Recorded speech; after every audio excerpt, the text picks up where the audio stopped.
saying a while ago you've done some criminal work.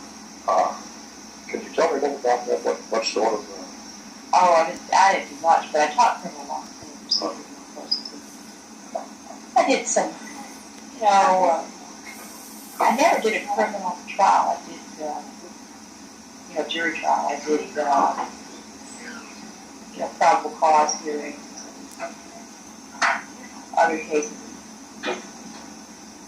I had some really tough crimes. I had one up here, the prosecutor called me years ago, said that he had a guy who was accused of rape, and the guy wanted a woman lawyer. But I do it as a favor to him. That's really awesome. Remember that case where I represented that guy? It was a fascinating case. It was really an interesting case. This guy was accused of raping a 12-year-old who was the daughter of a family he was living in Springfield. They lived on the side of the tracks in Springfield. And the guy was from Green Forest. His family still had a little farm. He was one of these ruthless folks who wasn't going to make a living on the land and he was kind of around. Ended up in Springfield. Of course, he claimed that he did all this stuff. He took a lie detector test. I had to take a polygraph, which he passed, which forever destroyed my faith in polygraphs. But what was sad about it was that the prosecutors had evidence, among which was his underwear. His what? His underwear, which was white. Sat down at the crime lab for those efforts to reform the crime lab. Crime lab took a pair of underpants, neatly cut out the part that they were going to test, tested it, came back with the result of what kind of blood it was, what was mixed in with it, then sent the pants back with the whole leg for evidence.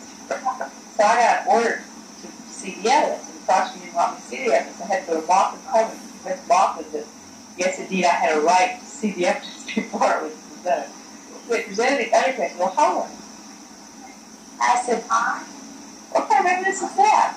You've got a pair of underpants. Well, hold on. Of course, the crime lab had thrown away the piece that they cut out. It was really awful. I plea bargained it down because they didn't have any, it turned out they didn't have any evidence. But I happened to be going to New York and I took the underpants with me. I got special court orders.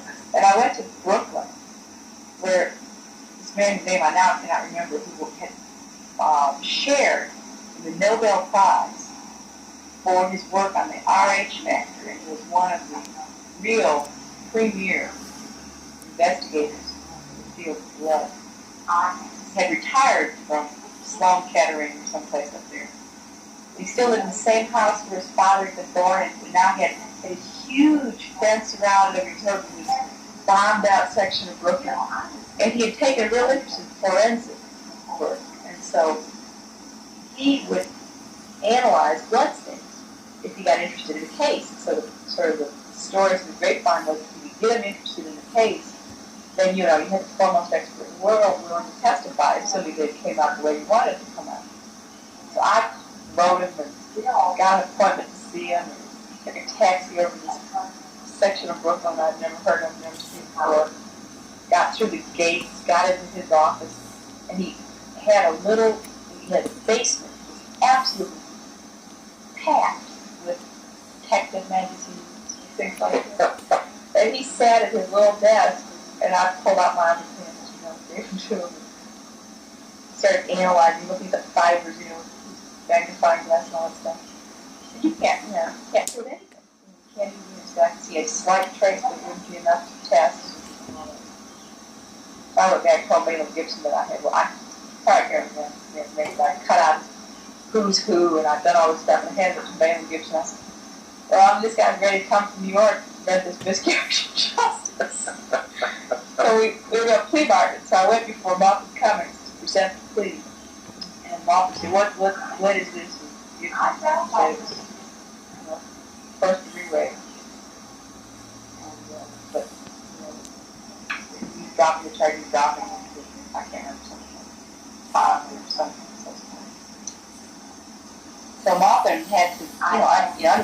supposed to determine whether he was factually supported. Moffitt asked me to leave the room while he examined my client up to the fire inspection square. He said, I can't leave the room. I'm scared. So I know, but I want to talk about this in front of you. Oh, yeah. Really? Yeah. So that was Moffitt. Had a lot of fun with that. But anyway, I did some of that. How did it turn out? Oh, he played argued. We got him off. It was time served in the county jail. He was in the county jail about 2 months.